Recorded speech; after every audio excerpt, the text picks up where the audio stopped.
Only pretty alright? Listen. The options that I have at the moment are sparsely limited, and none of them are good. Wow. Any good option isn't going to work, and any bad option is bad. Mm-hmm. So I'm just gonna ride it out. I'm just gonna have a good time. Yeah.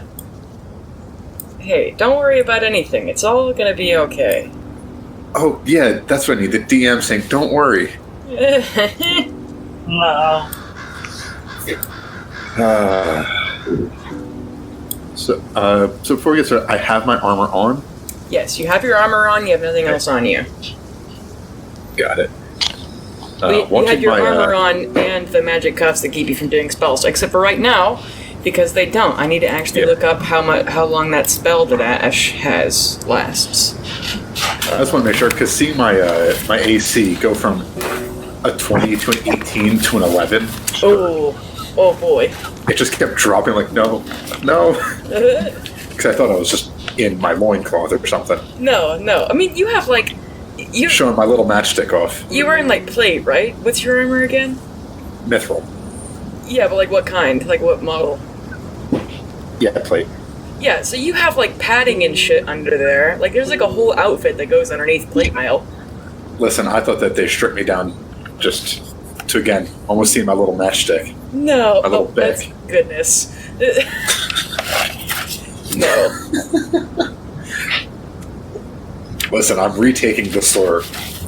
You're retaking it? Okay. Yeah, my matchstick. Uh-huh. My God. That's funny. You go to it's your pickup line. You got any matches, honey? Oh my God. Who has a light? I got a light for you right here. Yeah. I got something that'll light up your night. Hey, Toots. And then they take out their vase of water, and I get water hosed. Right. Then they blast you with fireball or something. Mm-hmm. I'd rather the fireball. I got resistance against that. There you go. Okay. It's Anti-Magic Field is the spell he cast on you the other day, which is an 8th level spell, by the way. Holy crap. Yeah, Ash is level 15? Level 8. Oh. No. Well, those odds are good. Yeah. No, I'm not evil. Hangover. I only make you suffer for plot. Well, I'm sorry, I interrupted. What about hangovers? I'm not. He keeps thinking I am. I had really bad heartburn because I'm apparently a super old woman, and blue cheese and red wine and fried chicken. That was what we had for dinner. Gave me heartburn all night long. I get it from tomatoes now. Interesting. Yeah, tomatoes have not been a problem for me yet, which is good because tomatoes and cheese and bread are my favorite ingredients. So all these things that I've been worried about having to potentially cut out of my diet have all been fine, which is good. But yeah, roquefort cheese and red wine and spicy fried chicken. Mm-hmm. Yep. Yeah, I woke up at 1:20, 1:25, somewhere in there. And I was awake until about 6:30 a.m. or so. Oh, God. Does anyone else get the violins? Aw, poor baby. Hey, Matt, do you want to suck my dick? It's not my fault that you can't handle anything. You couldn't even handle a little bit of arak. Just because Middle Eastern absinthe doesn't mean that it's strong. I was sick that week. I'm going to blame my exhaustion on my sickness. Anyway, Johnny is still with us, right? Yeah. Okay, is everybody ready? Mm-hmm. No. Did you know that we played 192 hours on this game? Oh my God. Well, some of that is me making maps. Oh, I see. I think that's the cumulative time that everyone spent on here. Unless it's just you. I don't know, but... No, it's cumulative time for all players.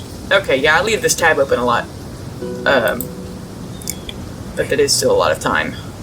I finally got the lore dump episode up. I'm only halfway through. Working on that. Thank you.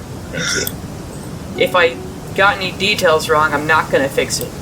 Because it took me 3 months to force myself to edit that fucking shit. You got them right. We're all level 10, just like you said. Yeah, okay. Yeah. Sorry, yelling at the cat. He's chewing on my computer cord, and I'm about to have to whack him on top of the head. Good kitty. Okay, so starting off, it's day 391, so there's 9 days left to the revolution. We left off last game at about 4 p.m. I'm going to start with Wanda and Leo. You guys are running out of the Myrkul camp for your lives. You're just running. How long do you keep running? Well, I'm on my big old weasel, and he's on, and Sparkles is on the broom. So I think we're just gonna go until we get back to camp and let Dennis and all of them know that Pale's dead. Okay. Wanda, are you okay with that, or would you want to do something different? Just for the record, it's Sparkles. Oh Jesus, I'm sorry, Sparkles. There we go. I wrote down Wanda in my notes and I was looking right at him. It's Sparkle everywhere else, but then I wrote Wanda in this one spot that I wrote 4 months ago, and then... Sorry. Oh, that's fine. Tucker's gonna fuck with my keys all night. Alright, so would you want to do anything else, or are you down with hanging or running with Leo? I'm down with running with Leo. Okay. I have to move my stuff before my cat does. Can I have that, please? Oh, there's catnip in this bag, that's why. Just get a pet weasel. No, my mom dropped off some cat toys, and I have like a fourth of a cup of catnip in this one. And it kind of leaked all over the Walmart sack it was in, and so now my cat is trying to eat it. She usually likes bags, now she extra likes this one. Your cat may be a stoner. I mean, probably. But so you guys get back to camp. Dennis, you see when you guys are coming towards him, Jasmine's sitting on his shoulder and he's like earnestly reading a book and pacing in circles. Mm-hmm. That's it. Okay. No. Okay. Sorry, I thought that you were still going. No. So yeah, I'm gonna let him know. Be like, so we have a problem. I had this genius plan. I got Pale out of... He was captured because he's an idiot. And I had this genius plan, and I broke him out, and then he ran straight towards the captors. And so they have him again. Pale's captured by the Myrkulians? In our defense, he definitely did it to himself. And we definitely got him out. And then he went right back. So... But yes, he is indeed captured by the Myrkulians. Jasmine and Dennis look at each other with dropped jaws and absolute horror written on their faces. Sparkle and Leah, you want to make perception checks? Yeah, sure. Woo-hoo. Coming out good. It's a good first roll. Perception. That is a 24. Nice. And he got a nat 20. Nice. You guys both know that this is the book of prophecies that Pale got from the Myrkulians a couple episodes ago. I believe Pale showed it to you, so... And Dennis has been reading it. I see. That changed anything? Or... Oh, so anything interesting in there, Dennis?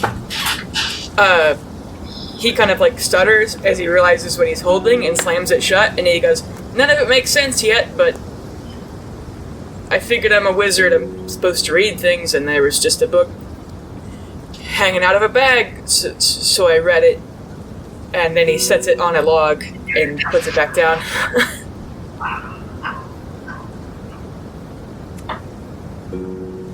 Okay.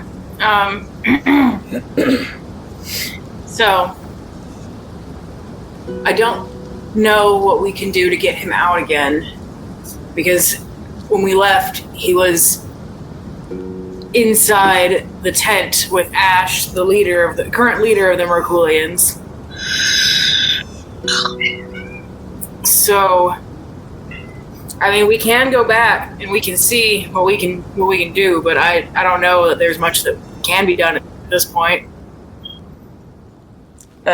You see, now that he's no longer distracted by you realizing that he's reading the Myrkul prophecy book, Dennis is back to the oh my god, oh my god, oh my god, oh my god look on his face, and he says, "I've never been in a fight in my life, But Well- but Pale got me out of prison, so I guess I gotta. Well, it is not a fight that we would win because there are a couple of hundred death cultists already there, and more coming every day. So, fighting is not going to be how we get him out. If anything, maybe we can take watches around the camp and see if he somehow escapes. I mean, he's done some pretty crazy shit in the past. I mean, I guess it might be in Tyr's hands now. Yeah, but everybody needs a little helping hand, you know? Well, yeah, that's what I meant. We're definitely we need to do something, but oh my god, he looks like he's gonna throw up. Taco, I swear to God, you're high and you're rustling my papers. Let me get out Dennis's character sheet just to make sure he doesn't have a cool spell that would help us. Okay. Just to be sure. You knock over my drink, I'll kill you. Good old Big D, hell yeah. Is he big? He's got a constitution of -1. I ain't talking about that kind of big. Oh my god. Oh gosh. Benefits of having a super great mic.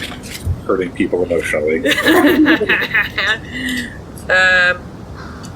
Yeah, I don't think he has anything super cool.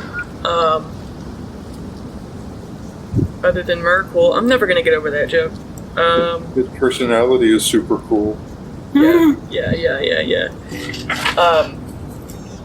He says, God, I hate to say it, but I mean,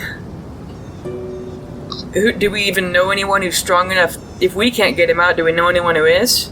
The only thing that I can think of is Steven seems to be pretty fond of him, the Myrkulian champion. So maybe that can be our other plan, is if we can find Steven, maybe we can convince him to let Pale go. Maybe, yeah. Do you two want to make another perception check? Yeah. Boy, howdy. That is a 22. Oh boy.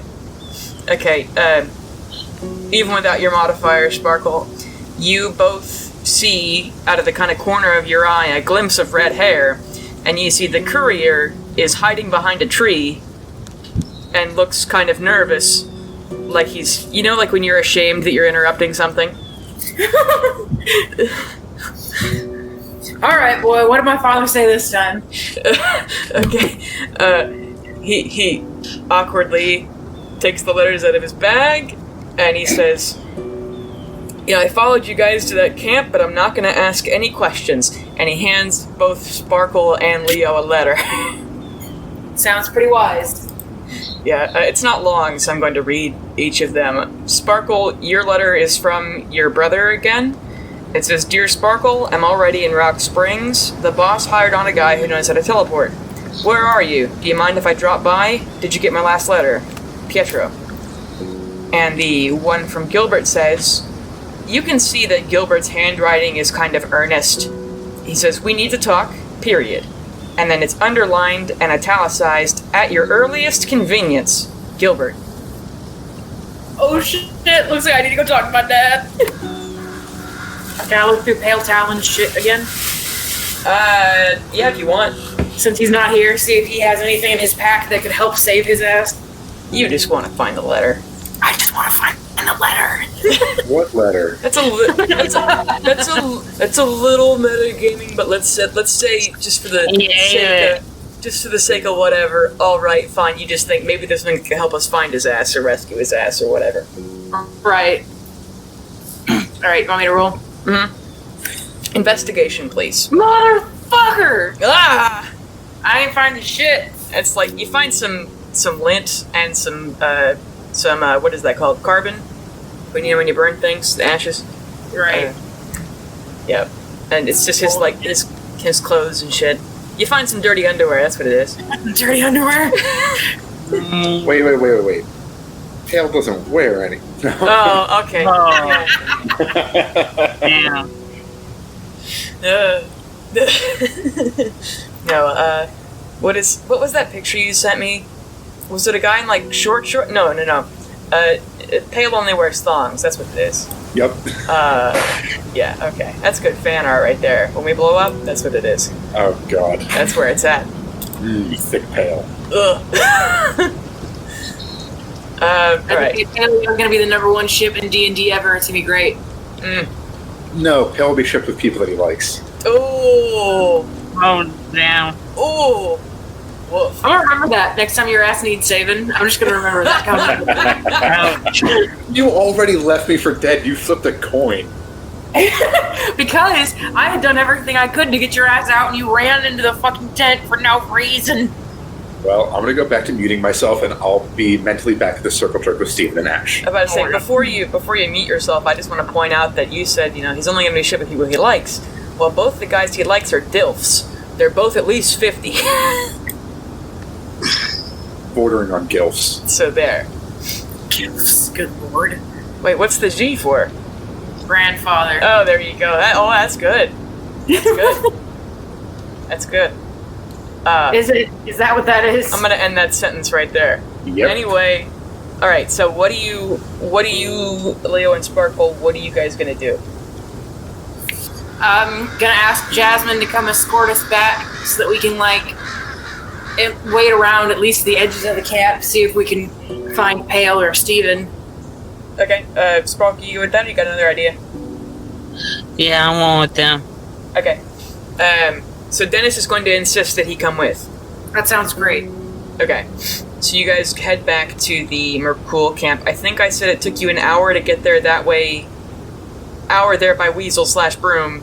Mm-hmm. And then It would be 6 p.m. before. It would be at least 6:30 before we got back, I imagine. Yeah, let me make a note of that while we're thinking of times. Sorry, I didn't mean to intrude. I just wanted to help your math. No, that I appreciate. Bitch, you know I can't do math. I do. It's something I am aware of. I just wrote 6:30 when Weasel and Broom get there. That's your guys' new nicknames, by the way. Weasel and Broom? Yeah. I ship it. Alright, so now we're going to go back to 4 p.m. where so Pale and Steven and Ash are in a tent, and Pale just said the coolest thing ever, which is that Myrkul wants to talk to him. And Ash, as you say this very cool thing, Ash kind of folds his hands and sits down in a folding chair and leans on his hands on his knees, and he says, "Well, since that's the most striking way I've ever heard that put, I'm more than amiable." And he looks at Steven and he says, "We have the blade right here." Are you sure about this, though? What am I going to lose? Do you want me to be honest with you? Sure. Your arms. I'm going to lose my arms. Yes, if you follow through with this, you're going to lose your arms, or at least the ability to use them. Pray tell me how? I don't know. I honestly don't know. I've been going off of the dreams that he's been sending me. There's no reason for me to lie at this point. Cards on the table. Wait, I need you to rewind. I'll be losing my arms. He looks more confused than threatened or anything. At least the use of them, he's angry or something. I can't quite. He's not quite clear with me, seeing as how he still has to go through tear at the moment. I just want to ask because I have lapses in memory. Did I ever tell you about him actually? Are you lying to threaten him, right? Yeah. Okay. I'm lying just to try and mess with his head. I'm not trying to Okay. threaten him. I'm just trying to confuse him. I'm making sure. I know I forget things. I just want to make sure. All right, make a deception check. You're 3. 3. All right, let's see if Ash gets a natural 1 on his, where the fuck is his sheet? There it is. I think he'd still get it anyway. You I want think he could to... roll a -4. He's got a +10 insight. Exactly, he could roll a -6. He got a nat 20. So Ash just squints at you and smiles. And he says, Mr. Talon, I've call me never... Pale. Oh, sure, Pale. I don't think I've ever met anyone more out of their depth, and it's just so beautiful to watch. I just want to thank you for all the entertainment you've brought me in these recent days, all of that. Well, it's the least I could do. All right. Again, look at me. I'm small. I can't use that blade. It'll kill me immediately. So, is it going to be you or Steven that actually brings Myrkul here? Steven automatically says, I'll do it. Steven, are you sure? I mean, Ash is supposed to be the arbiter, the bringer of everything. We don't want to risk you getting hurt when we're so close. I think Ash should do it. You're strong enough, right? Are you asking Ash?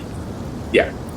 Ash kind of pulls the front plate off his armor and shows you his chest, pulls his undershirt down. He's got like probably 100 blade-shaped scars. Says, oh, sir, I'm well seasoned. Either way, I don't mind. Alright. Let's do it then. Okay, so let me see. Ash stands up and opens a trunk in this tent, and he pulls out several cans of salt and just starts sprinkling them right on the grass. That's not good for the soil. Ash, what do you... Ash, that's going to kill the grass. You want to call God or not? Fair enough. And Steven goes and makes sure the tent flaps are, like, securely closed. Mhm. They get out some candles, they light them. Ash kind of takes a knee, and Steven stands next to him. And Steven looks at both you and Ash and nervous and sad and, like, a little bit scared, and he says, are y'all ready? As we'll ever be, I suppose. Okay.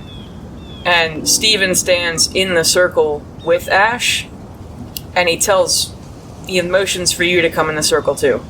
Is this going to be like last time where I nearly lost an arm? No, you should be fine. This is so we can all see each other. Myrkul can see everything all the time, especially now when we call him.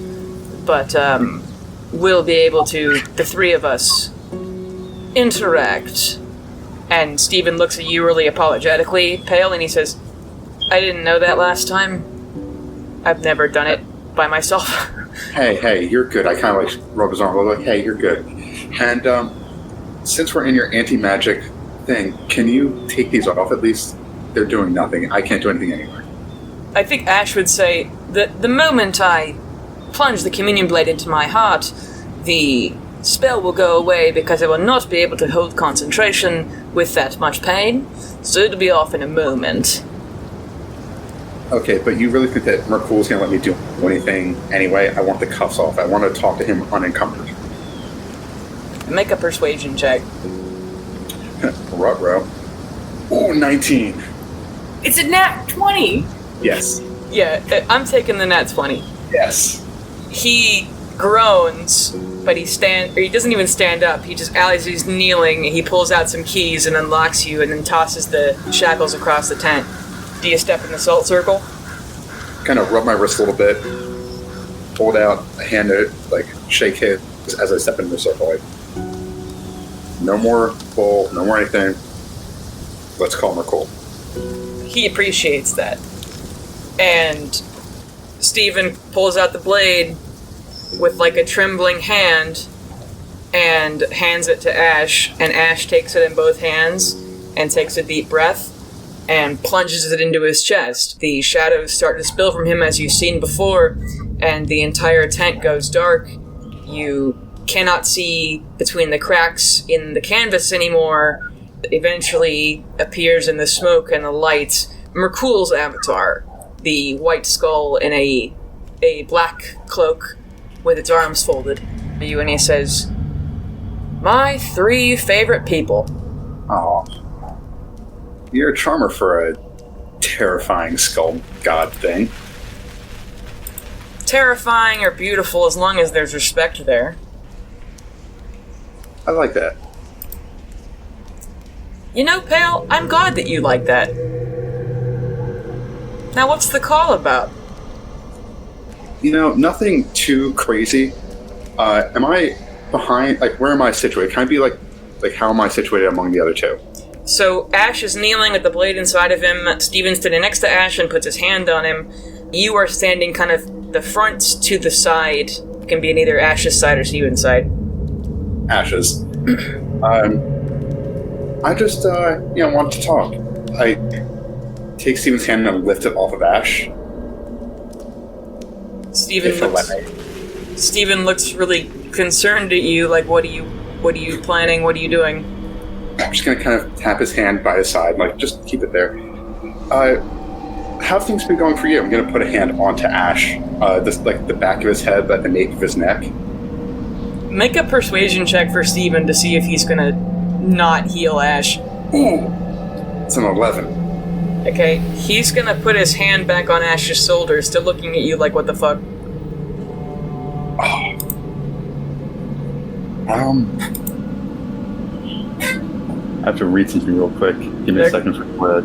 Okay. Okay, cool. Wouldn't be a chain. So still talking Myrkul. So, how are your plans been going? How's everything been going? I'm a patient man, or a patient god, actually. So, doesn't matter how they're going. I win either way. Huh. I'm gonna cast Inflict Wounds right onto Ash's neck. Oh god. Oh god. Okay.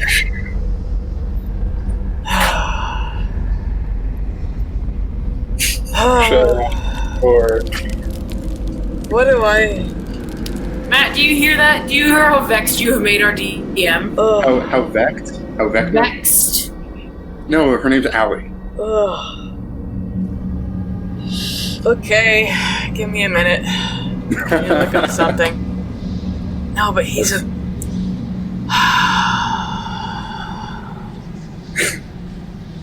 Bailey's just gonna go grab a bottle of whiskey. No, I quit drinking on Halloween. I haven't had a drink in 16 days, guys. Hey, nice. Oh, yeah. You want to know some real shit? I hallucinated the first 2 days. Anyway, don't be an alcoholic. Don't be an alcoholic, kids. I tried to make some rice. Dad. I opened the box I keep rice in, and there was tiny white bugs, like hundreds of them. And I dropped the box, and I blinked, and all the bugs were gone. And then, so I went to bed after making the rice and going to bed immediately. And then I woke up the next morning to make coffee, and I opened the drawer where the spoons live, and there was like 100 cockroaches. And I slammed the drawer, then I nervously opened the drawer again, and they were all gone. That's horrifying. That's legitimately terrifying. So I've been sober for 16 days, and I will be for some time longer. Hell yeah. Nice. Yeah, don't be an alcoholic. Okay, what was I thinking of? Okay, I'm trying to decide. So Vecna had counterspell, but does Myrkul? No. Was that a no of anguish or a no trying to influence me? But also, I don't know what you mean.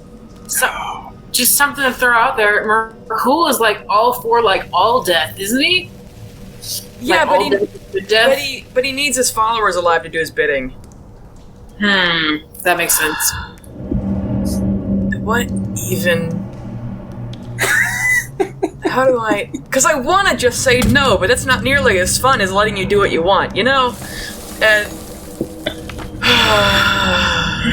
Make a wisdom saving throw. Uh-oh.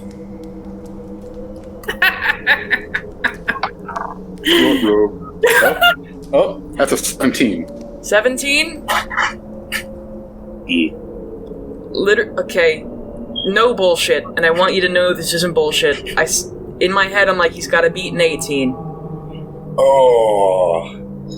In my head, literally, that's not me bullshitting being a DM. That's literally, I thought, okay. I trust you. Okay. So, when you try to cast that and that fizzles, all three of the other people, including Myrkul, just kind of squint at you, and Steven looks scared, and Myrkul doesn't even address it. He says, you keep praying. So, what do you keep praying about? You're supposed to be all-knowing, right? Or are you just all-seeing? Oh, I'm all-knowing and all-seeing. I just want to hear you say it. I mean, I just want to save Folium and Jade.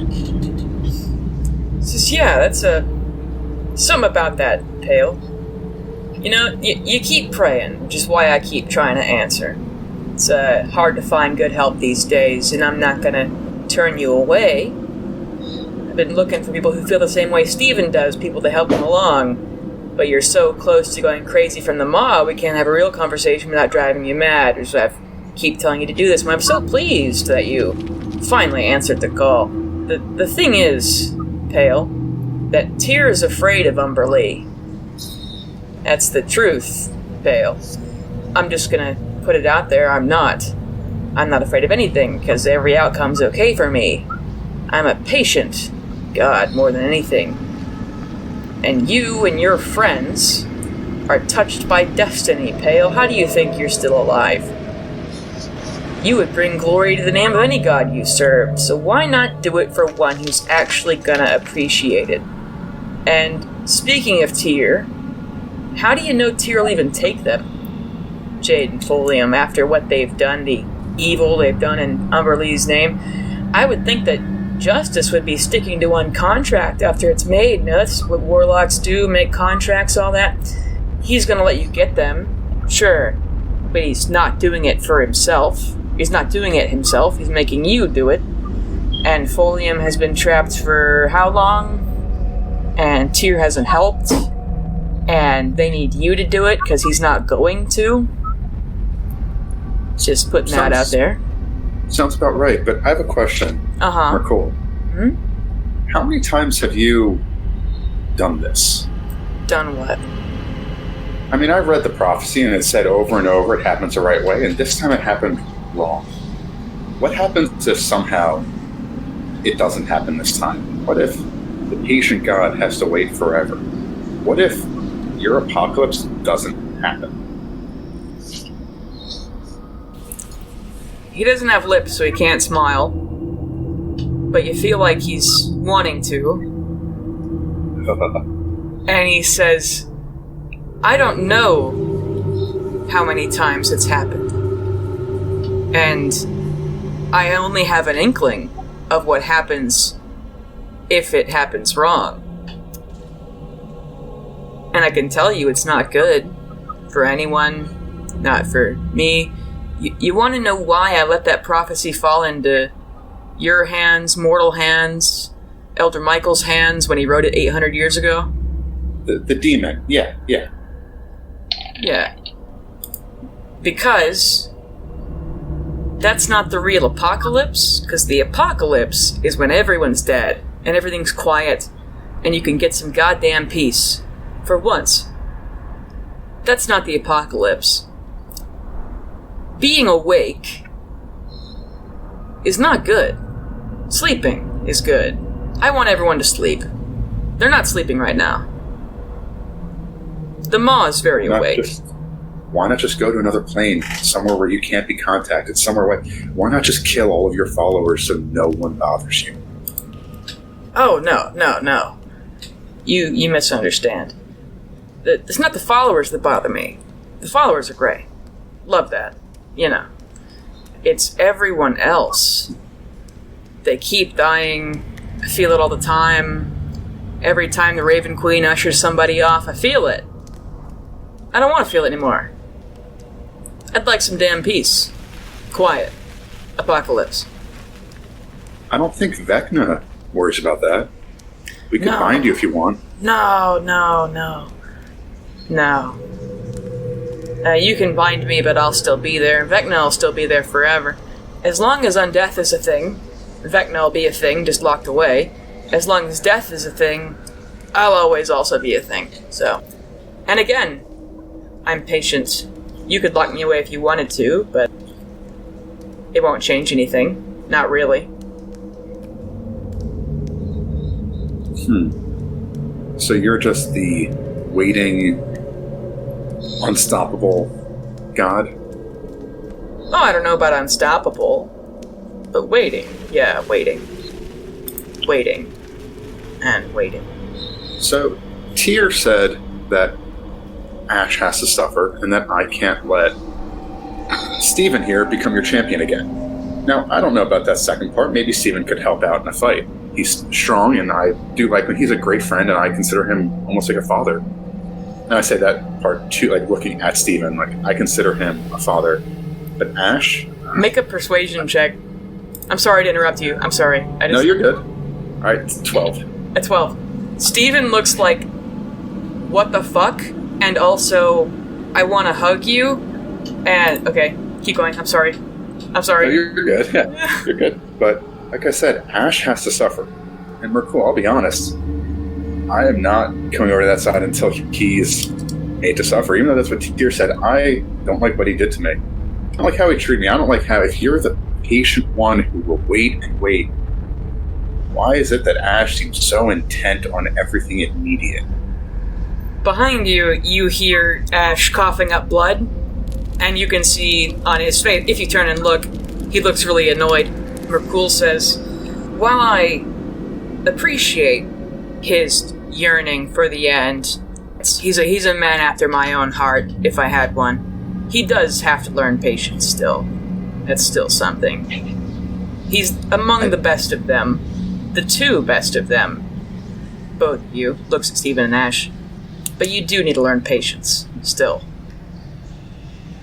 Can I offer a suggestion? Sure. I think he has to learn how to make do with the traumas he's had and how to live a life that shows that he's really worthy of everything that you've given him. Myrkul looks down at Ash and then up at you and he says, and what would you suggest, Mr. Talon? Well, he lost 4 limbs. I specifically suggest he lose 2 of them again until he's worthy of really showing that he deserves that. You want me to cut 2 of Ash's arms off? Not cut them off, just render them useless. I'm not suggesting he can't keep the prosthetics on. I just don't want them to work. And what would I gain from that? Well, aside from me being willing to just kill Johnny, if you were to suggest it, because I already don't like him, I'll stop getting in the way. I think Steven would have something to say about you killing Johnny. Since you see him as a father and all, you'd be killing your own brother. Oh, I know, but I just wanted to hear from you. Because you think we're all going to die soon anyway. It's just a waiting game. So what would be the difference to you? What would be the difference to me? You're doing it just to keep Steven around anyway. You don't care about his son. You just care about Steven. In fact, his son got in the way, right? Myrkul looks at Steven, and he says, my heart breaks to see you in pain. And he looks back at you, pale, and he says, if I could bring Johnny right back now, this second, to join me in mindless bliss with his father, I would. But that's not what Steven would want. Right. And Steven's like, not really. And he's like, so, I'm not gonna do it, Vale. I have to spend eternity with every soul in the universe. Up until the Death Fist found him, I thought that'd be fine. It would just be fine. Just fine. But then he came to me, and for the first time I anticipated enjoying eternity. I can't explain it because I don't entirely understand. I used to not care how the world ended, and I don't have any other reasoning other than it's what I exist to do. And he wanted it to end for a reason. He wanted it to end mercifully, and I still don't personally care, but I know he does, and I want to do it that way now. And like I told you, you were there, my followers want revenge, they want power, they don't care who gives it to them, or they're just psychopaths completely. Steven started to follow me because the Death Fist did. They were his family, and his home, and everything he loved, and so he associates me with that, then. Steven prayed to me about what the orcs did to him. Not because he wanted me to do something about it, he just knew I'd be listening and wanted to tell someone. It was too horrible to tell anyone else. He didn't have the words at that time anyway. Stephen prayed to me about having a crush on Lewis, and he didn't even know that's what it was. I'm the god of the apocalypse, and I had this little mortal asking me to explain what stomach butterflies meant. And I won't explain to you the difference between being worshipped and being loved, but it makes all the difference in the world. You speak truths, and I can't or don't think that you've ever lied because you have no reason to. You're patient. I don't doubt that, and I know that Stephen would look for anyone that would care because he needs it, because we all need that. But I don't think that you're his family, and I don't think that if you're not willing to even give a little bit, well, I just reach back and try and pull the blade out of Ash. Myrkul pauses. Do you wait? Yeah. Hand on the hilt. I don't care about the souls, like I said. No matter what happens, I'll have every soul ever eventually. I've never been concerned about my conversion rate. But I just wanted to put it out there. Pale, if you join me, join Stephen, worship as he does, I've been having a hard time deciding who the next will be. I love Stephen, so I want him with me as soon as possible.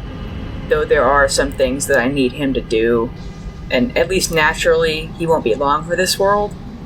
I could preserve him for eternity, but I know that's not what he would want.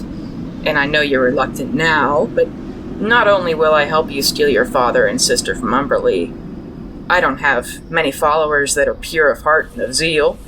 And by the time Stephen passes on, someone like you will probably be ready. Just something to think about. And then Ash pulls the blade out before you get the chance. Huh. And he collapses on the floor. I look at Stephen and just say, you need to leave. I have a camp. I have friends there. We need to talk away from your followers. I'll heal him. I'll take care of him. But you need to go, you need some time away just to talk. I won't talk about conversion or anything. I won't talk about this, but we need time just to talk, right? You're not gonna kill him? And just still looking at him, I'm gonna just do a basic first level cure wounds right now, Ash. Make a persuasion check, or are you lying? No, I'm actually giving him the cure wounds. No, but are you gonna kill Ash after? No, Okay, make a persuasion check. that's a 2. A2. Okay, when I roll to see what mood they're in, the high number's better for you guys. So Stephen wipes his face and looks nervously at Ash and puts the blade away. Or actually, he whispers to you, Pale. He says, meet me in the graveyard north of here, like after dark. Okay, I will. Okay, and then he runs away. Like literally I'm runs. gonna find a weapon. Okay, all your stuff is there. Yep, I take the eco wall then, and I'm going to cut Ash's arms off, and then cauterize them. Alright. Alright. Make an attack roll. Or roll initiative with advantage. Wait, I accidentally did a D12. Let me just cancel that. Okay. That's not... So I can't click things, apparently. Ooh. What do you say, with disadvantage? Advantage. Oh, that's the opposite. I have ears. Yeah. Not much better. But with the eco wall, that's a +5 anyway, so that's a 10. A 10. Alright. And a man on the ground bleeding out. Okay, I say you go first. Make your attack roll. Oof, that's just a 9. No. Do you have a second attack or anything? I mean, my goal is just to keep hacking away however long it takes until he can get himself up. Okay. I just want his arms off. It's... The math I was doing was basically Ash has 104 hit points, and the Communion Blade drains 1 like every second, but then Stephen was also healing him for almost everything he had. So he's at like 50 now. He's at 50 and he has a couple levels of exhaustion. And so I'm gonna say... I think he's just... Because fighting him one-on-one's not fair. I think he's just gonna try to run away from you. But he's at half speed. It's still like 4 p.m., isn't it? Yeah. Damn, so we're still a ways away. Alright, cool. I have a plan for if shit goes really south, I have a plan to not leave you guys out for too long. I'm anticipating a scene change here in a moment. But, I'll just let him go. let me see. Okay. Yeah. Okay. When you let him go, he runs outside and screams. What do? I run out and to just say, it'll be okay, it'll be okay. Healers, we need healers immediately. And then I'm just gonna take a step back and cast Sending and finally send my message to the Mages of Tyr. Oh boy, alright. To, what's his fucking name? I have it written down. Gorval, the Bowbeck, and Johnson. Yeah, my boys. Okay, so what do you send to them exactly? Oh god, I had it written out last time. Let me type it out, because I have 25 words, so I have to use it well. So, riffing, talking. Right. Awkward silence. Sorry. Sorry, I'm typing it out, and I don't want to, like... No, you're good. I was trying to figure out if I had enough time to sneak into the kitchen and grab a piece of my birthday cheesecake before. You have time. Yes. Depending on one particular thing, you have time. I'll be back. Just go get your cake. Yeah. I've been captured by the Myrkulians. They're planning a revolution, take over city, look for clouds in Stone Garden Mountain, tell the city guards praise justice. Okay. That ball is rolling. All right. Yes. All right. So what do you do then? I bolt. I go to meet my buddy, my boy. You run to the graveyard? Yes. Okay. Cool. All right. I just told her to go get cheesecake, and now it's time for the scene change. It's not like I waited. No. Or is it? All that took like 10 minutes, so it's still like 4:10 for you. Yeah. It's gonna be interesting. Good lord. There were ways that I planned that going, and I didn't consider at all the fact that Myrkul might have a counterspell. That didn't cross my mind. And it makes total sense. That's the worst part. I had so many ideas, like, this would be great. I was like, oh, right. Most gods would have that. It would be dumb for any god to not have that. I was like, I was thinking, I'm like, but it's a wizard spell, but there's a couple of subclasses of clerics and paladins that have it as an oath spell. And he's a god. Yeah, I just choked on spit. Yeah. I'm not going to be mad about a god being able to stop things. Okay. Like, I hate I'm annoyed at stealing. myself. I hate stealing you guys' thunder, but it's like it is. Oh, it made so much sense in the moment. Okay. Like I said, I can't be mad at something that's common sense to happen. Like, I should have grabbed a gun first. I mean, Now you should have. you've got all your stuff. Your intent was get your meat shield armor that you were fucking wearing. Quiet, cheesecake eater. You have all your stuff back. Just Yeah. you got it on the way out. It's in a bag. You ran away with the bag. It's fine. All right. So, scene change.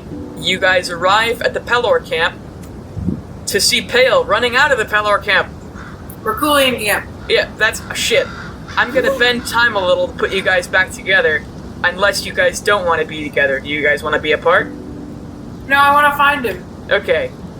I'm gonna bend time a little. The Three Musketeers are back together. In the midst. I grab Pale and I put him behind me on my giant weasel, and we start running. Where do you run to? I don't know, back to camp. Are the other two of you okay with that? Would you resist, Pale? Would you No. resist the Sparkle?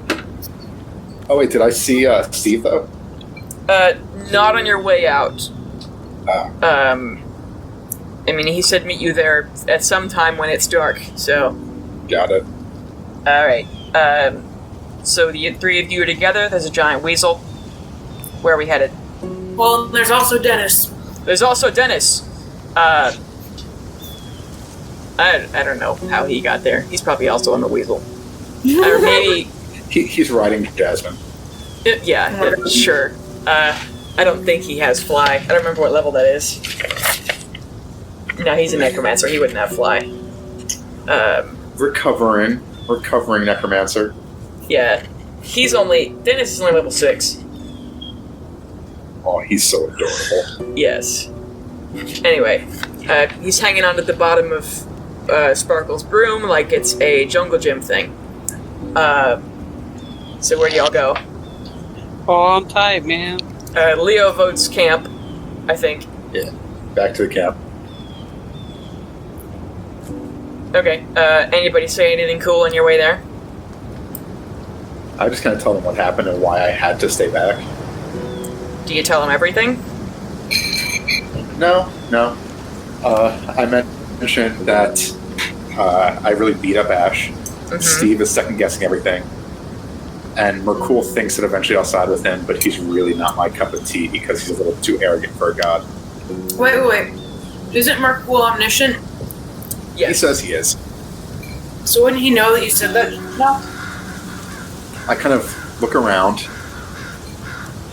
I kind of light both my middle fingers on fire, waving around saying, if he is, then maybe he could have just taken Ash's arms.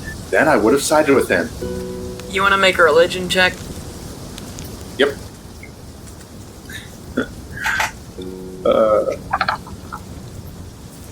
13. Tyr tells you, while you're on the back of a weasel, he says, or he doesn't say it, he does the pictures and motions, words, things, is, I'm low-key pissed at you, but I'm not gonna yell at you, because I don't want to drive you away, first of all. Second of all, you don't need my help to rescue Folium and Jade. I will be with you, but you can do it by yourself. I'm going to kind of pray and kind of be like, listen, I'm going to be honest. I know that, but I was kind of hoping I could kill Ash in that moment, or at least really maim him. And I forgot that a god would have counterspell. It was really a lack of planning. That's on me. But here's the thing. What if I can get you Stephen Puya? I'll pray more later to you, but I think you and I may be able to at least help bring Stephen Puya to a side that isn't just murder and darkness or sadness and depression and loneliness. Tyr says, rain check. I pray in the image of doing finger guns and a wink. Okay. I don't know how we said all that with whatever. How did you do that with your mouth? Right. Okay, so We're back. okay. Right, so what exactly do you tell the party? You beat up Ash, you... Might have a way in with Steven. I have to go back to the camp later to see him, just the outskirts. And Myrkul really wants me. I think he'd be willing to do just about anything if it was a promise that I would come to his side. Oh, and minor thing, I told the mages that the Myrkulian camp is there. So, hey, Leo, your dad, you should probably tell him that the mages are going to be leaving soon to come kill the Myrkulians. Funny you should say that. What did you do? What did you do while I was captured? I didn't do anything while I was trying to rescue your stupid ass. Insight checks, I don't believe him. What did he do? Is he lying about not doing anything? You can make insight checks if you want. Leo, are you in your mind telling the truth? Yes, I'm telling the truth. I'm going to tell him about the letter that showed up. I believe him. Yeah, with a nat 20 and a letter. But angrily. Okay, you're just bitter about it? Fine, I guess you're telling the truth for once. You know? Okay. So anyway, my father requested, well, not quite requested, certainly demanded an audience. At my earliest convenience. So that's probably not going to go well. But I mean, you saw him shoot me. So here's the thing. I kind of reach in my pack and pull out my tinderbox. So here's the thing, Leo, and Sparkle, I guess you should also be in on this, and Dennis, come over here, best buddy. I open the tinderbox and take out the envelope and hand it to Leo. Yeah. Like, this is our failsafe and all, but I think he's going to be. Alright, I'm going to open it up, and I'm going to read the letter. Where It's... Bailey, can you remind everybody what the letter says? Right. I don't think I ever wrote out exactly what it said. Oh, I see. But... Because I couldn't remember if that was an episode that was recorded or No, this is pre-recorded. Let me check. I think I have it written down. You have it written down? Thank Jesus. I think. I should. Because I remember the vague outline, but I don't remember exactly what it said, because that was pre-me taking good notes and pre-me recording. Right. So... to Gilbert, it says that from Quentin's point of view, that he loves Gilbert, loves him with all his heart, that he failed him, but that he felt it was necessary. He believes that Leo is evil, hates Leo's mother, and that he admits that he tried to kill Leo and doesn't care because it was for Gilbert. Perfect. That's as much as I got. I have so many gay NPCs, and I don't know why. They were gay? Oh my god. There's two bros chilling in a hot tub. Right, 5 feet apart because they're social distancing. Exactly. Yeah.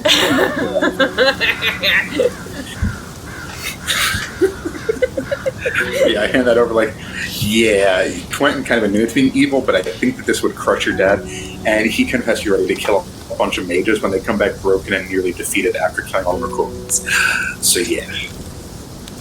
But why wouldn't we just show my dad to begin with? So, Leo, I get that you've had a very comfortable life with no significant traumas or sadness, except for, lore fear and all that stuff, but, buddy, that would emotionally cripple him, and they kind of need him right now, and then for the ensuing gang war after the revolution. But wouldn't he also be crippled when he finds out that I lied to him? Not only did the most trusted man in his life lie to him, but that I lied as a cover-up? Listen. I think at this point that if we showed him, Wade would kill us. How would Wade kill us? He's a very temperamental and broken man at this point, mostly because of me, but actually pretty much completely because of me, because of my bad decisions. Like, I legitimately can't think of anything else that would be as much of a stressor, but anyway. You can. I mean, we could, but I still have to meet Steve. I can't leave him there, especially if it means that he could turn the tide and one of the mages just lose. And the Myrkulians invade and Steven goes full dark side, or then Tyr will be angry at me, and I'm trying to stay on Tyr's good side. Okay. Yes, I agree. We can wait until tomorrow, but you're right. You need to meet with Steven tonight. But I put the letter back in the tinderbox. Like, this is airtight, watertight too. From that one time trying to spritz me, that almost went out. But hold on to this, it's yours. I just hand Leo the letter in the tinderbox. I put it into my bag and hold it to keep it safe. Now it's waterproof, fireproof, and dimension-proof. Yes.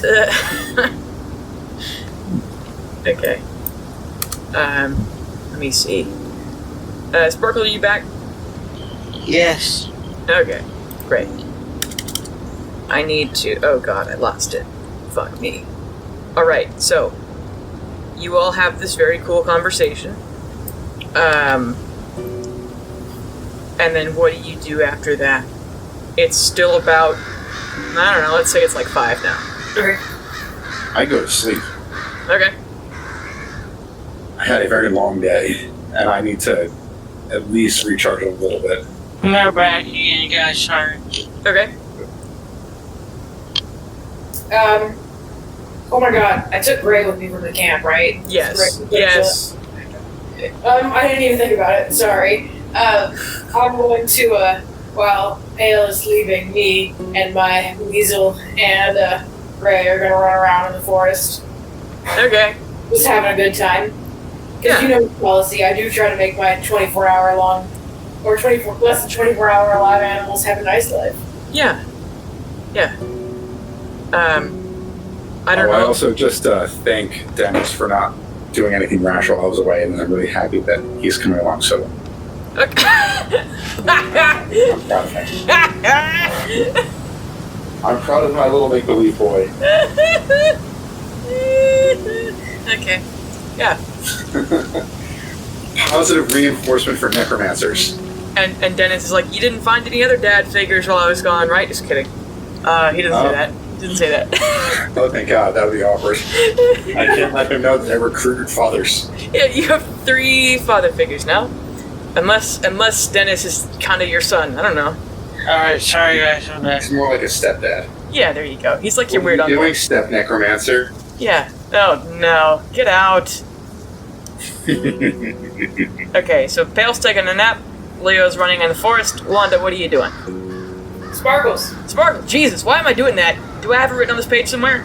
Or am I just fucked up? I think it's because of the editing the lore episode. I had to say your name, but I haven't changed the fucking... I'm not going to. I didn't then, I'm not Well, going to. the good thing with pale is you just have to remember that it's like the color, not like a bucket. Sure. Anyway, Sparkle, what are you up to, my fair lady? I'm just,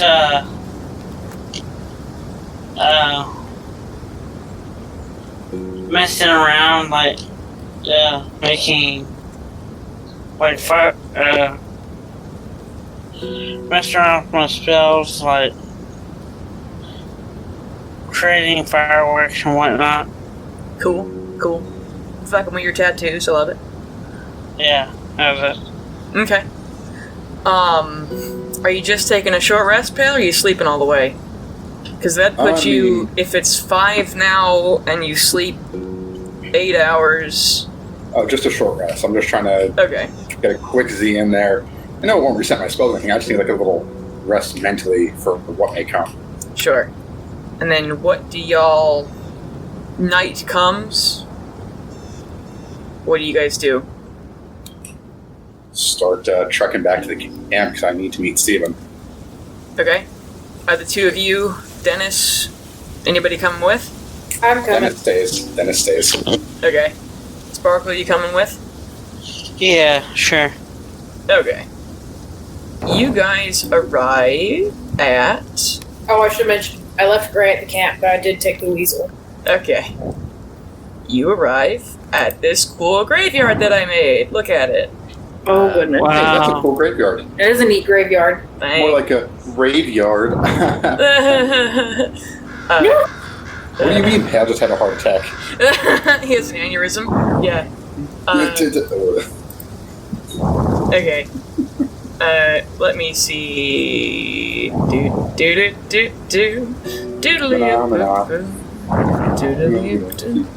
I'm reordering some notes, and I'm very sorry.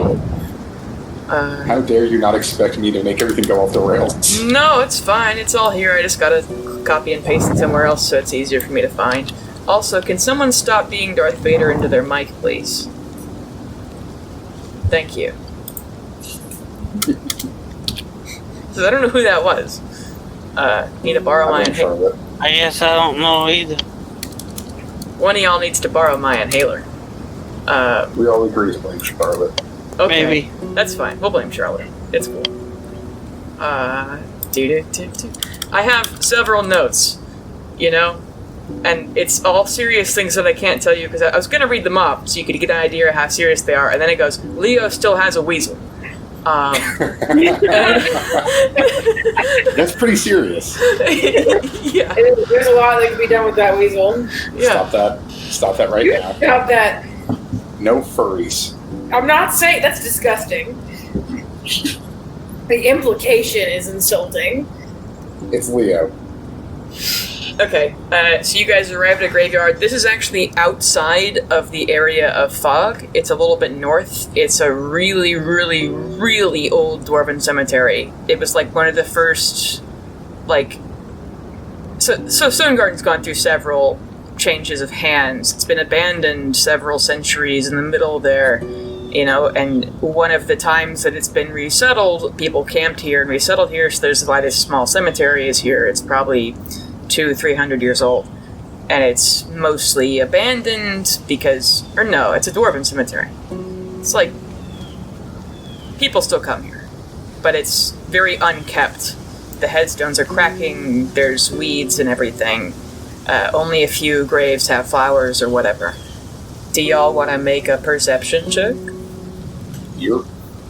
Oh, and I'm using thaumaturgy to keep my hair dark, just so it's not like brightly lighting up everything. So you're a little torch in the darkness?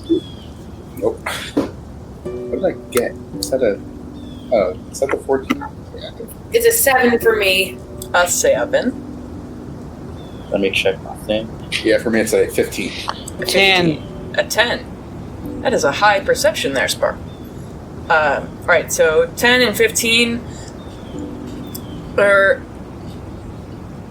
Yeah, you'd be able to... 7. Get out of here. I'm kidding. I'm kidding. You guys see Steven on these benches over here, head in his hands, elbows on his knees, and you know the song I'll Fly Away? It's like a Christian song. Or I guess it could be any kind of Judeo-Christian... It's Christian. Whatever. But y'all know the song I'm talking about, right? Yep. Yeah. A Jew. It is not Jewish. Is it about Jesus? I don't know. Yep. Well, it's when you die, you go to heaven. That could be in many religions. Anyway, Stephen's singing that song very quietly and sad. I'll fly away, oh glory. I'll fly away when I die. Hallelujah, by and by. I'll fly away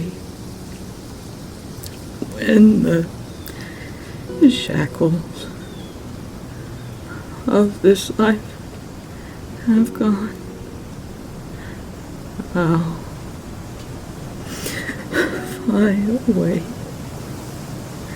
like a bird from these prison walls. I'll fly. I'll fly away. I want to lightly warm my body. Not really hot, like warm. Run up and just hug him. Okay. He's got a passive perception of 8, so you surprise him and he jumps. And he's like, "Oh fuck, oh, Jesus, hi Pale." Hey friend. I brought my friends Sparkle and Leo. Also here. I think you might know Leo by another name. He kind of changes faces sometimes. But hey, how are you holding up? Ash is okay. How are you?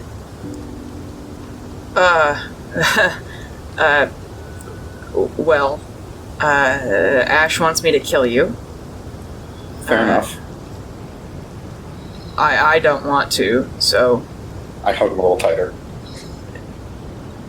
He hugs you back, finally. And he looks kind of nervously at Leo and Sparkle, but doesn't, like... He's not, like, adverse to you being there, he just doesn't know you guys very well. And remembers you even less, because he's dumb, and he's only seen you, like, twice. They're friends. They're good friends. They actually tried to help me escape, and I refused because I didn't want to leave you. They came in and did all sorts of ruckus just to save me, and that means that they won't leave me, I wouldn't leave them, and I'm not going to leave you because you're also a friend. He takes a deep breath, like, kind of shuddering, And he says, you might have to leave, Pale. Why? Steven looks like he's gonna throw up. But he says, do you remember the first time you ever heard somebody sing? Yeah, it was my dad. Says most people don't remember the first time they've heard it. The first time I ever heard a voice singing that I remember was Claire. She's was 5 years younger than me. When they killed the orcs and took me back to camp, they were just gonna put me out of my misery, but it's like you know when a kid finds a feral kitten? Yeah, for me it was a chipmunk. Yeah, they used to joke that I was her pet because of how much she'd take care of me. Couldn't walk or talk, and I was missing an eye and blind in the other one, and I just woke up in her lap and heard her singing. And I was so small then she could carry me. Everything else is kind of a blur, but I remember that always. You know how I said it was my dad singing? How I remember that? How? I remember it because it's the only time I remember hearing his voice. I don't remember what he sounded like when he was talking. I imagine he must have sounded like logs sparking and breaking and cracking. But he left, and he left my mom alone, and he left me alone. But I still remember him singing. I don't remember what the words were. I don't know if it was even words, but I remember his voice. And he's someone who, for a long time, I hated. It's the opposite for you with Claire, I imagine, or I don't know. But I came so close to losing myself. Just thinking of him singing. For a while, I hated it. I hated music for such a long time. Then I heard Folium and Jade, my foster dad, just my real family. I heard them singing. And it sounded like waves crashing. It sounded like salt in the air. And I think there are still other songs that you can hear. There are other songs that you should hear. If you were separated from your family, what would you do to get back to them? Would you do anything? You want the truth? Sure. No. I wouldn't. I had that chance earlier. You were there. I know for a fact that Umberlee would probably bend the knee to Myrkul. But I know Jade. I know Folium. They raised me from nothing. I was a scoundrel in the streets of Crackland. I know that they wouldn't want me to do anything. It's not family if you have to do anything and everything for them. Sometimes you don't have to do it all. So I wouldn't. I'd meet them somewhere in the middle. I don't know if there is a middle, Pale. Not now. I wave over Sparkle and Leo, and I take out my friendship medallion, get that out in motion for them to both get theirs out. So I pull mine out. I'll pull mine out. This is proof that a couple of, one awesome runic magician and a quite odd but intelligent young man could meet up with a guy who looks like an off-brand, weird, self-righteous tiefling, and when we work together, we help each other better. And there are new families that you can find. Back at my camp, I have a mildly racist fairy who's friends with a necromancer who I put my life on the line for. You can find new families. I get that it's hard, but you're starting out with 4 people that care about you. Right, guys? Absolutely. And we don't even worship tears, so you wouldn't even have to go to a new god. It's fine. They refuse. I'm pretty sure they're atheists at this point. No, sir. I believe in a god. For sure. You already are aware of this. Where I will see Laura Fear once again. Oh, yeah. Oh, we helped save his friend's soul. It was pretty interesting. We'll tell you about it another time. Steven, this isn't the only family you can have. You know that. I think you're scared, but you don't have to be. It's not too late. I was y'all's age when Lewis and Michael and Claire and everyone else died. I'm 6. Johnny always remembers how old I am. It's been 30 years, and I've never loved again. I've been alone for 30 years. I thought I left the love of my life and the rest of my family in hell, or at least with Pelor, for the last 30 years, and I did it for him, and he doesn't even want to talk to me anymore. When I was a whore, I let them humiliate me every night and day, because Johnny's Lewis's, and I had to raise him, and I fucking loved that kid, and I just wanted to talk to him, so I'd know he was okay. I put a hand on his shoulder. Hey, you know who you sound like right now? Who? You sound just like my dad, foster dad, but he's my dad. Really. He watched all of his friends die in front of him. Tried to help them and couldn't. He's a warlock. What could he do? Warlock of Umberley, he couldn't help them. He could just try. He saw his friends die in front of him right after they slew a giant monster. So they'd already won. They all died in front of him. And he lost himself except for Jade, my sister, who at the time was 6, 7 years old. He adopted her because her family had been killed. And he would have lost himself enough for her. And I would have lost myself enough for both of them. It doesn't matter what age you are. Look at you. You're a giant, beautiful man. Sorry, that was weird. But you're not just crumbling old nothingness like this cemetery. There are still flowers there. He looks you dead in the eye, Pale, and he's still crying, and he says, Pale, I want to go home. Where's home for you? You know where it is. It's not that camp. No. No? Absolutely not. Home is... God, maybe home will be at a temple learning to read and making sure that you can hone your mind to be as strong as you. Because I think you can. Or maybe home will just be weightlifting and just keeping your body strong and teaching others how to get as strong as you. Maybe home is a soft bed watching silly plays and hang out with everyone else that I meet up with, sending them back to our big group home, hang out with you, hearing about all the stupid things that I get up to, like getting captured. And God, I've been captured a few times and tied up. That seems to be a theme for me, huh?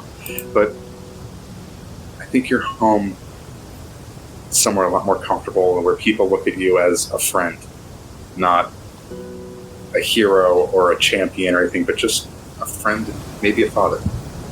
At the mention of father in particular, he rubs his face and then doesn't look you in the eyes as he speaks, and with a sense of finality, and he says, the slaves in Hierophant and the Underdark, every citizen in the San Corellian Empire, the soldiers and orphans and refugees of Lahuya, the poor and sick in Macadia, 90% of this world lives in poverty or worse, and that's after 6,000 years of the other gods and good do of the world helping.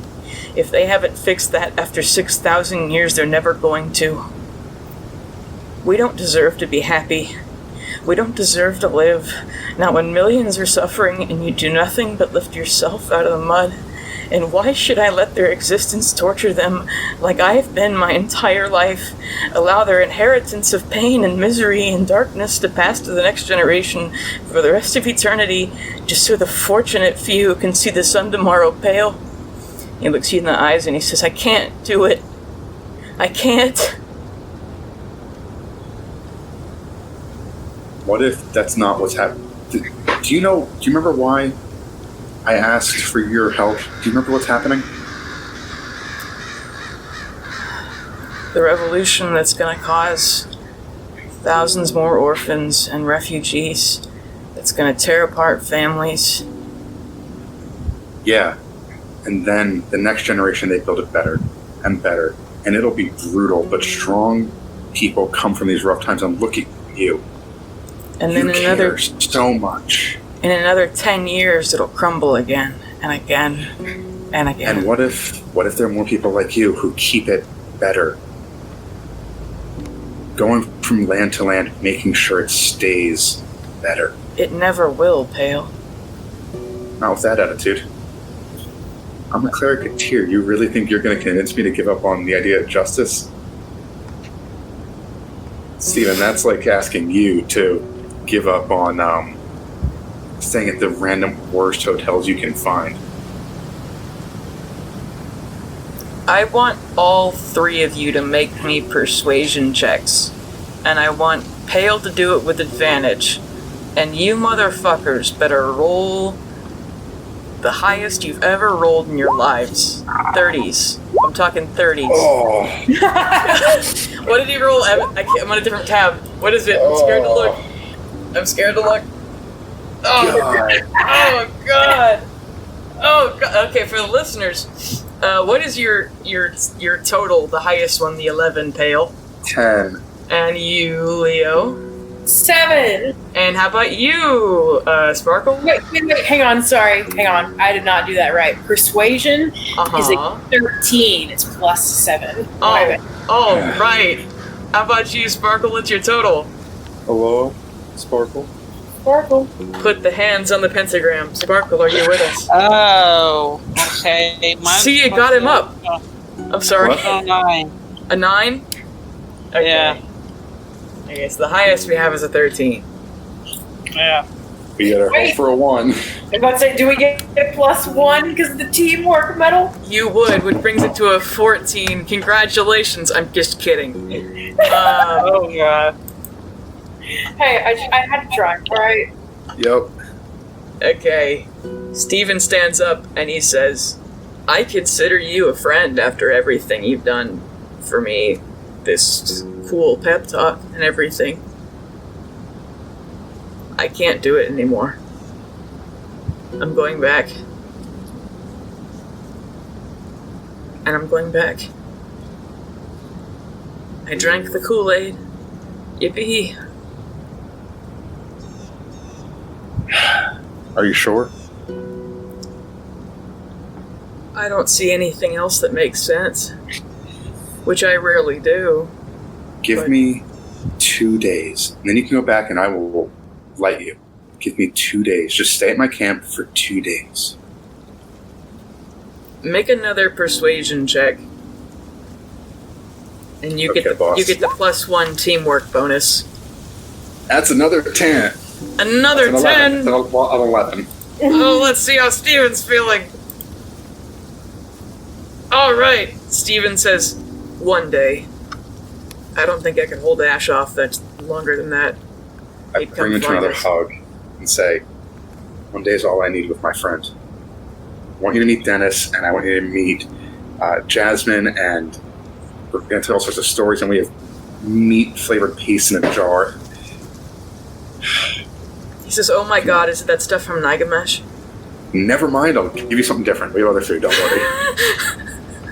And I just kind of take his hand in mine, kind of his hand, one hand in both of my hands, like, let's head back to camp, bud. Okay. That was adorable. So, how long would it take for the mages, this is out of thing, how long would it take, do you think, for the mages to get to the camp? Yeah. Oh man. Can I just... there's some real cool shit I need to figure out really quick. In my probability spreadsheet, alright? It's not really a spreadsheet, it's a list. This is fun. Anyone else having fun? I'm having a lot of fun. Yeah, you're having fun because I'm only just talking to you. I feel... I'm sorry, Leo and Sparkle. I'm sorry. It's all good. Okay. Don't worry, I'm going to be taking a backseat because I can't fight for anything and I've used most of my spells already. Yeah. Why you left? What? So... What was that? I said I thought he slept so he could get spell slots back. I thought Oh that no, I was just resting up just for rest. Oh, Short yeah. rest doesn't do much except for health. Okay. I was confused. Is there a class that gets spells back on short rest? I feel like somebody does, but I can't remember maybe who. sorcerer Maybe, I don't know. or wizard. I know that warlock and cleric don't because we are sleepy boys. Wizards get arcane recovery, but it's only like partial. You don't get them all back, but you get some. I think I've only ever played paladins, so. Yeah, I've only ever played warlocks and rogues. This is my first cleric. What was that, Leo or Charlotte? Is that because you fall out? Is that why you like the paladin? Yes. Wow. You gotta call me out like that. Have you seen my tattoo? Yeah. No, you guys have tattoos? No, Wow. I know that Charlotte's seen my tattoo, but At least it's not like someone has a tattoo of like a beer stein with a boot shape. that'd be terrible. It would be. That would be so dumb to get a restaurant's logo tattooed on your body for free. What an idiot! Let me send you. Hey Matt, have you? I love you, Charlotte. Hey Matt, have you played Fallout 4? Yep. Okay, I'm gonna send you a text really fast. Not as good as New Vegas, though. I want New Vegas too. I know it wouldn't be as good, but the game was rigged from the start. Oh my So god. I'm a New Vegas fanboy. I've played I've played probably 25 hours in New Vegas, but then my saves keep breaking. Even on like the version I downloaded from Steam, because I have it on disc too. But even the Steam version keeps breaking my saves. Pale Talon with the big iron on his hip, that's great. Alright, so Holy cow. it's a tattoo, it's on my body forever. That looks like that area must have killed. Oh my That god. It looks dope. It looks awesome. In the army, in basic training, the only cool thing I've ever done, I broke my foot, and then 4 days later, I marched 12 miles on a broken foot. So you don't feel. I was crying like a little bitch. I almost fainted getting this tattoo. I'm never getting another one. Alright, group tattoos when I eventually visit Vegas. Group Vegas, tattoos. Texas. We'll get the Cowboys and Illithids logo tattooed on us. Yes, tramp stamp. Tramp stamp. Beautiful. Yes. Alright, so you make it back to camp. What do you guys talk about?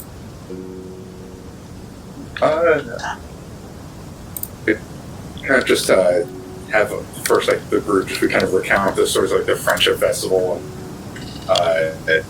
that whole insanity to Steven and the silliness of it and the guy in a dragon costume. Nice. And I kind of have Dennis talk to him about how like stuff changes, have what he's up to, how he almost ended up sleeping in the slums one night. Steven's like, yeah, I've been there. Yeah.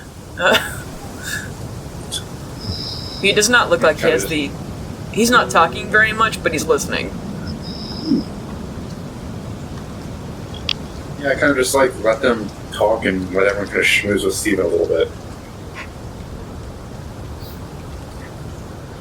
Leo and Sparkle, y'all do or say anything? I'm gonna try to figure out what the fuck to say to my father. Okay. That's more of an inner monologue. Is message a cantrip or a spell? There's message and sending. Message is only 120 feet. It's a cantrip. It's only a certain distance. Never mind. I know sending I would use, but I'd use it my spells for the day. So I only got the one out to the tier dude. We got to find a way to warn everyone back at camp or back at the tower mountain.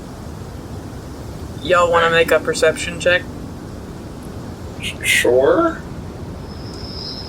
It's frightening. You're asking us to. Don't worry about it. See, now I'm worrying about it. 12. 11, 12. Dang. Take the first one, 16. It's 21. 21, yeah. Sparkles, you see it first. You see your good buddy Wade coming through the bushes. The first thing I do is tell Steven he's a friend of ours. He works with our little groups. He's a friend. All good. Hey, Wade, this is my friend Steve. Jesus, why am I saying it? Yeah. Where is it on my screen that I keep reading it? It's haunting me. Sparkle, would you say would you tell everyone, or would you say anything cool first? I'll probably tell him. Okay.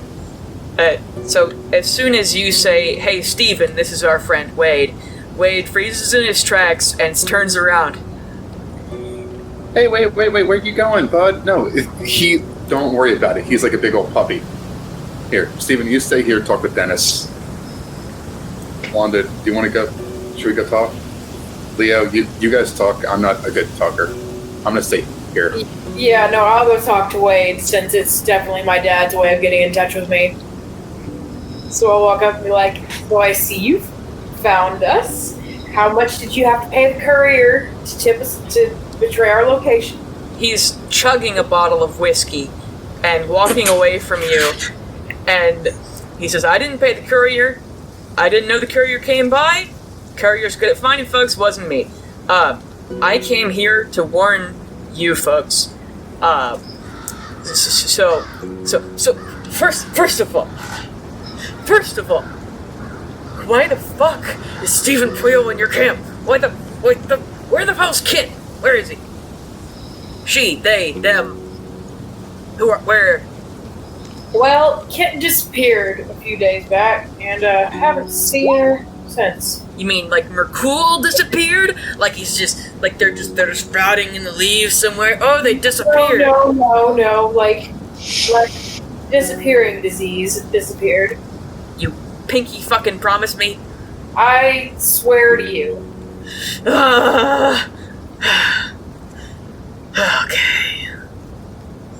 Okay. So. Okay. Here's the thing. Let me see. So, word is that a bunch of the mages and the religious types in town have realized that there's a Myrkul camp, the one we were gonna frame for the revolution. You know, it was a great idea. It's a great idea. But, you know, and they're more than capable of decimating those people. They're calling in. So the Polarians are in town. You know, Maura Craft, that lady. So here's the thing. They're worried enough about this close to the festival. Everyone's pouring into town to visit family and everything. They're gonna bring in Glamora Lestern, who, if you don't know, she's the champion of Pelor. Literally, she's so powerful that she destroys things on accident and lives in the celestial plane with Pelor because she's too powerful to remain with us petty mortals. They've brought her to wipe these guys off the face of the earth, and the only problem with that is that's all great. They'll be destroyed. Great, cool. Only problem is Glamoria Lestern's gonna be here for the revolution. Also, they're talking about canceling the goddamn festival and sending everyone who doesn't live here back home. And the only problem with that is we're expecting about 10,000 or so people from Dunstown, Dunstone, and Dunsville, which are the towns that runs.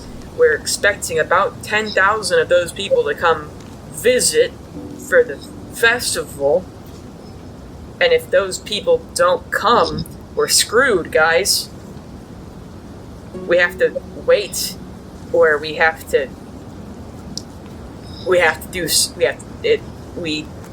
man, I know I hate how this sounds.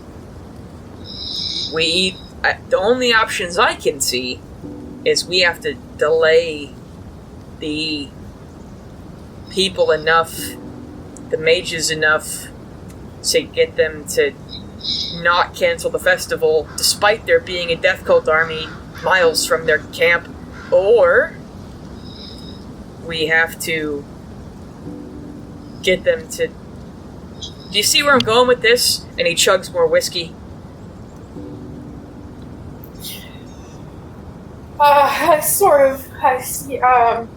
Yes, I do understand your point.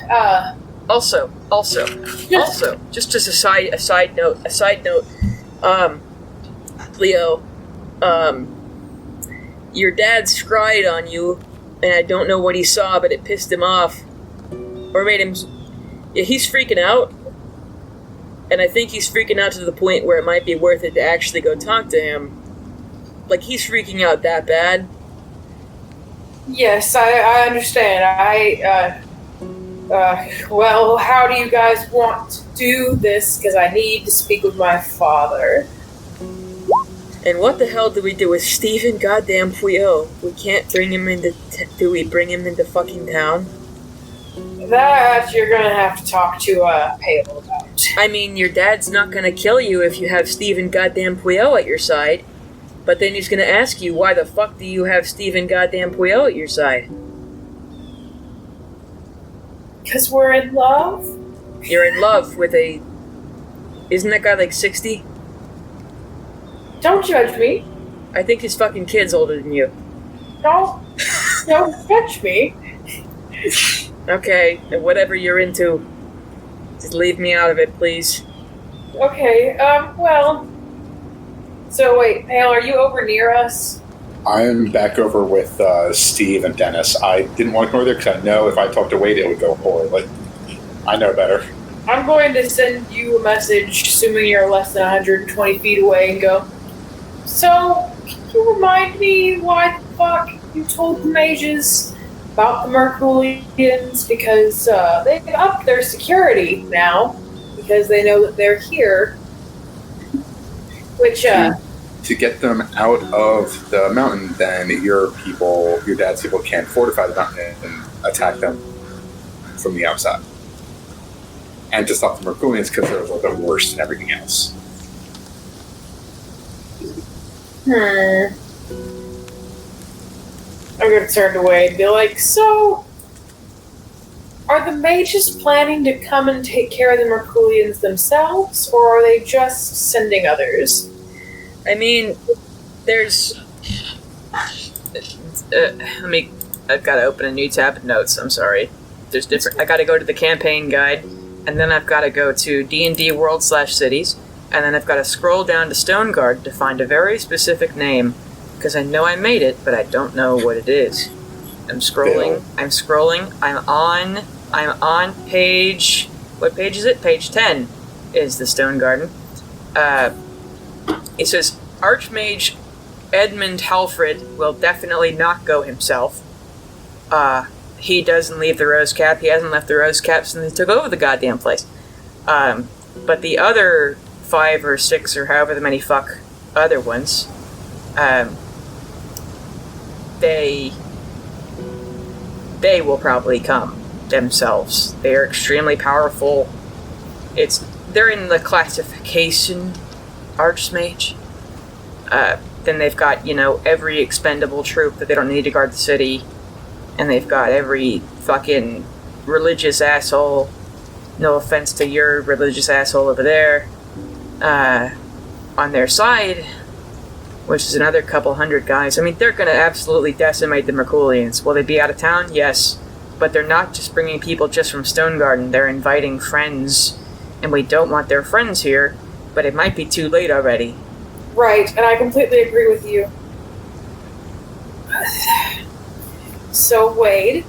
Yeah? I must say, I was not with Pale when he did this.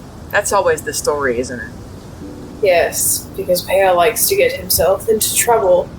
So, Pale may have been the one that tipped off everybody and let them know about the Myrkulians. He might have reached out directly to some mages of Tyr.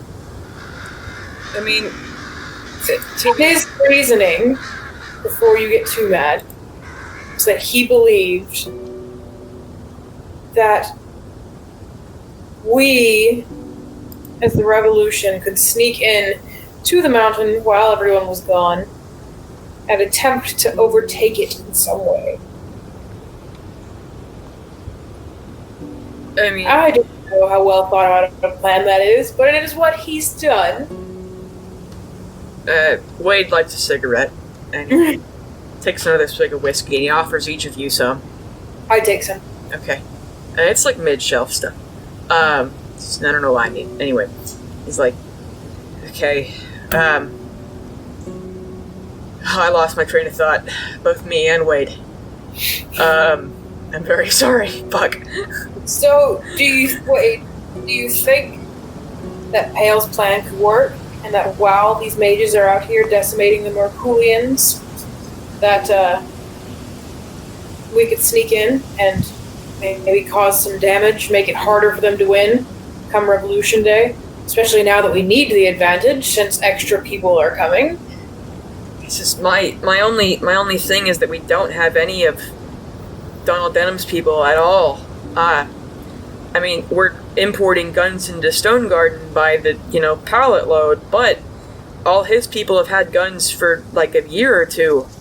Like, they actually know how to use them. They can get outside the city and train. The Blue Shields don't just guard Stone Garden. They guard most of the southeast, and they're pushing them out of... Donald Denham's pushing them out of his towns on purpose so we can do this shit. This whole thing is orchestrated by him, and I don't know what's going to happen if we do it before he gets there, because, sure, we have all the citizens who are going to grab pitchforks and torches and shit, but I don't know if it's going to be enough, even if most of them are gone. It will be, but I don't know. This has all happened very quickly.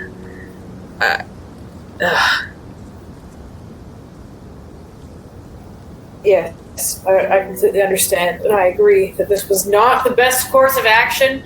I shout so that they all can hear me, not even using message. I remembered what I was going to say. Huh? He says, Say something? to be fair, you're just hanging out with two depressed old men, and a fairy. Also in the game. Oh my god. That's a joke about my life. Okay, so Wade says, to be fair, talking about how it's all Pale's fault. They've already been investigating the fog, and they were probably gonna eventually figure it out. I just thought we'd have more time, or we could figure out a lie, or it would take them a few days before the festival. Yeah, just if we can find a way to stall them, maybe if all the hit all the Myrkulians when they're there, instead of right when they're in the 10,000 and not the 200. Yeah. Aren't more supposed to be coming? Yes. So maybe we can I don't know, just try to we've got to keep them from canceling the festival, or at least let people come to town still. Right. And we need to get Gilbert to stop freaking out. So, Wade, you know Gilbert well. I've worked for him for about a year. That is still about 362 more days than I've ever spent with him. He looks you in the eyes, and he sways a little because he's drunk, and he says, "That's really rough." But anyway, so you know that, God, what was his name? Quentin? Yeah. You know that Quentin tried to kill me. We've discussed this. You've mentioned it. So, recently, Pale informed me that there is a letter where Quentin admits to all of this. And he only gave it to you recently? Yes. That's kind of fucked up. I'm not disagreeing. I'm smiling really big. You guys can't see me. And so I'm not sure if I should show this to my father or not. Pale thinks not, but as we've already seen, Pale does not always have the brightest of ideas. Wade, again, swaying back and forth, takes one more drink and then puts the bottle away. It's half empty. Can I look at it, the letter? Yes. Okay, reads it, and he goes, well, it's not surprising, but it is weird to see it in his own handwriting. my only advice is try to do it gently. Although I don't know how you're going to, because he's freaking out. Right. I'd just say, definitely be honest, Yes. and maybe have an escape plan. Yes. Could Yeah. you What? tell my father that I would like to meet with him Yeah. at maybe like halfway up the mountain if we're at the top of the mountain on our campground? Oh, like outside? Yes. Away from everybody. I can try. Do you have a... I mean, because look, if he suspects it, I know I don't want to rub it in your damn face, but your dad's really paranoid and, truth be told, doesn't know you very well. That's fair. Well, I don't know, I guess I'm just nervous about meeting him in a room full of his own without getting a chance to fully explain what's happened. I mean, I think he's the kind of man that would let you say whatever the truth is. It's just if he believes it or not. But I mean, look, he sees this shit with Quentin's been going on for forever. You know, not him going and killing people. I think you were the exception. But he's always been, like, controlling what the other guys tell him. But it's like,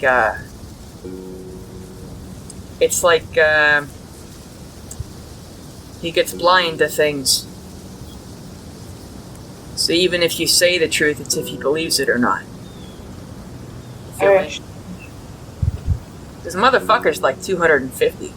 And he grew up in the Feywild. Why the fuck would he trust anybody ever? And Wade looks lost in thought. And you might think the thought is, how the fuck am I gonna get home? I'm drunk as hell. But then unless you stop him, he starts to wander away from you.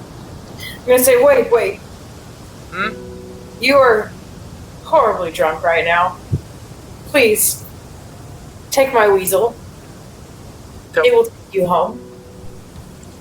The weasel knows where I live? Well, I live in the speakeasy, so... Here's what? I live in the speakeasy. Well, the weasel can at least... You know what? You can guide it and everything, but yes, it will attempt to take you home. I appreciate this. I've never ridden on a weasel, and I'm not gonna ask you where you got it. That's best, but just be aware that it will disappear by dawn. Because I have ridden on a wyvern before. That's terrifying. Weasels are okay. And he shakes your hand and offers each of you a drink of whiskey again, even offering it to you, Pale, and then looking at Steven and going, ugh. See, anyway, that's my friend Wade. He doesn't like me, but he's got a rough shell, you know. Anyway, Dennis, you want some more meat juice? Sure. And I just turned down the whiskey, like, I don't drink heavily right now. Dennis will actually tell you, he says, you know, in the city of Dunan, which is in the zone of Vecna, it's the biggest city in the zone of Vecna, and they actually are all vegetarian because Vecna's influence is so strong that if you kill something like meat, even if you cook it, it comes back to life sometimes and moves in your stomach. Ooh, it sounds like fun, like escargot or something. We should try that sometime. And Steven's just like, that's fucking horrifying. And, It's fun. okay, but back to Sparkle, Leo. Wade shakes your hand goodbye and gets on a big-ass weasel. Let's see if he can stay on. Yeah, he's a good rider. Look at that. Okay. Do y'all want to end it there? Yeah. Sure. Yeah. Okay. Anybody got anything else cool to say before we wrap up? Okay. Nope. I wasn't expecting the sun god Ra to show up. Yeah. Yeah, buddy. Yeah. Bye, everybody. Night. I'm so glad. I've been saving that shit that Steven said literally for months. That was so depressing. I'm sorry. When you guys I wrote that shit when you guys met him in Rowan Farlight's house. Oh, damn. Oh my god. That's how long I've been holding that shit. Wow. I So can he finally- just needed a therapist and a hug. Yes. There's a reason Johnny wanted to take him to a mental hospital. Yeah, so Steven's really sad. But literally, I can move that from future notes to off of next game notes into past game notes part 2. Because I've got so many past notes that the Word document will not open on my computer for me to copy and paste more into it. Jeez. I think Oh my god. 28 pages is the limit on my Google Documents opening. Oh, I lost Matt. Yeah, me too. Okay, bye. Bye. Well. You're Yep. cutting in and out. Bye. Rip.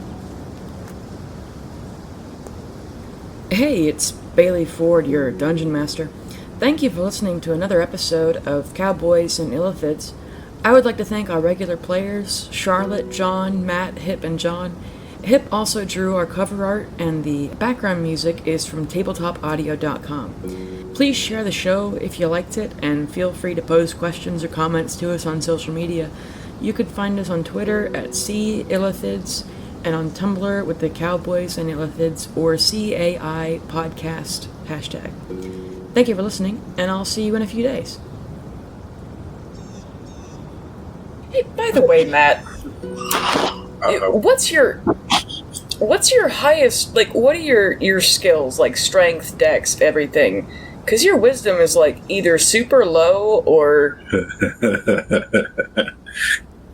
My strength is 2, dex is 1, con is 3, int is 2, wisdom's 1, charisma's -1. Why the fuck did you give yourself a -1 wisdom? That's the thing you use the most. You're a cleric. Because it's hilarious. Okay. As long as you know that you're doing it. Listen, I either play an evil character or an idiot character. I Okay. can't do neither. I only know 2 things. How about evil idiots? That's in my Edge of the Empire one, where a guy had his leg like mangled in an explosion, so when we cut it off, I just kept it and ate it. To be fair, I played a demon person. He's a human, so it's not cannibalism. It's just horribly awkward. Oh, goodness. I'm also an alcoholic demon who buys drugs but doesn't use them. He just drugs other people. Oh, like how Leo did with the damn food or whatever? Worse, because I'll randomly use it on people just for fun. Mm-hmm.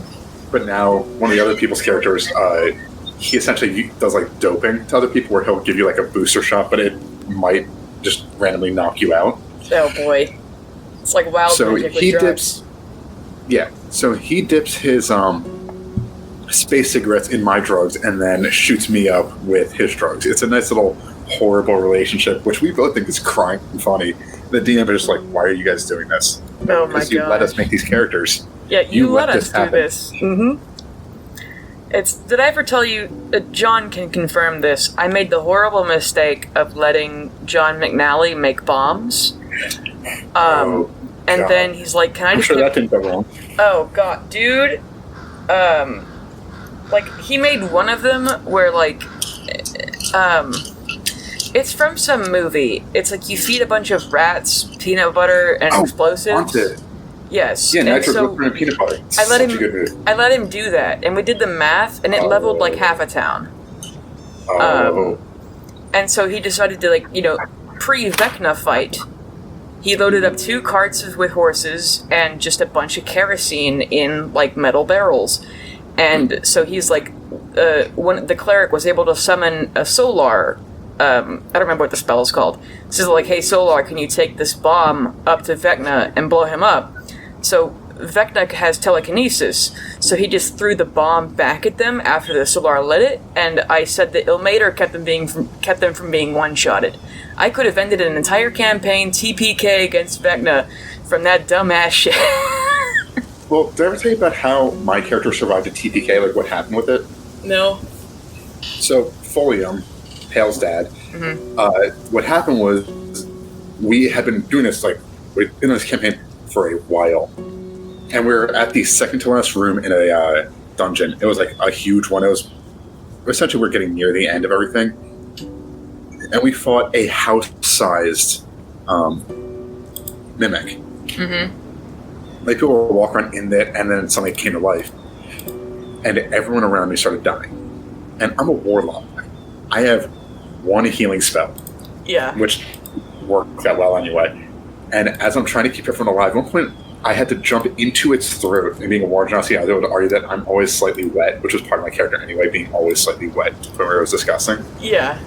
For his hands, which were always ice cold and bone dry, just because it sounded horrible. Ugh. Jumped out, sort of cut my way out with the other character. And then as I tried to help save other people because I didn't have any spells left, I tried to help with the medicine checks. I watched every other character die around me. Oh, God. And then I escaped the dungeon after I managed to kill the mimic, watch everyone die around me, got out of the dungeon with this, cursed, blessed stone sword. We never found out what it does. Raised the little orphan NPC that's now Jade. Came back a year later, 5 years later, with a new group, a whole new thing, ready to take on that dungeon again. Quote-unquote 5 years later, 2 weeks. And before we could find out the big ending, what was at the end, 3 people immediately no, we're done. And all the drama was no, what was at the end? And I threw up the notes, no, you motherfucker. I have no idea, and he's never gone back to that game. Why would you? Why? Oh, that's torture. Again, what was protected by a house-sized mimic? And some of the traps and things he set up for us to get to that point were brutally evil. Yeah.